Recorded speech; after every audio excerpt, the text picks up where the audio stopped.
হাজার বছর ধরে আমি পথ হাঁটিতেছি পৃথিবীর পথে, সিংহল সমুদ্র থেকে নিশীথের অন্ধকারে মালয় সাগরে অনেক ঘুরেছি আমি।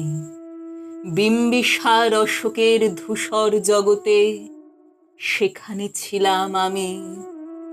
আরো দূর অন্ধকারে বিদর্ভ নগরে আমি ক্লান্ত প্রাণ এক। চারিদিকে জীবনের সমুদ্র সফেন, আমারে দুদণ্ড শান্তি দিয়েছিল নাটোরের বনলতা সেন। চুল তার কবেকার অন্ধকার বিদিশার নিশা, মুখ তার শ্রাবস্তের কারুকার্য।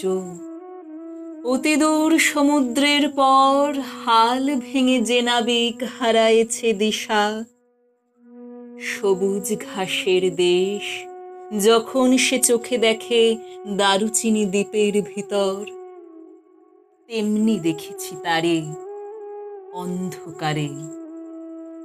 বলেছে সে, এতদিন কোথায় ছিলেন? পাখির নীড়ের মতো চোখ তুলে নাটোরের বনলতা সেন। সমস্ত দিনের শেষে শিশিরের শব্দের মতন সন্ধ্যা আসে। ডানার রৌদ্রের গন্ধ মুছে ফেলে চিল।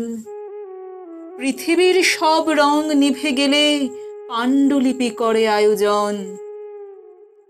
তখন গল্পের তরে জোনাকির রঙে ঝিলমিল সব পাখি ঘরে আসে, সব নদী ফুরায় এ জীবনের সব লেনদেন।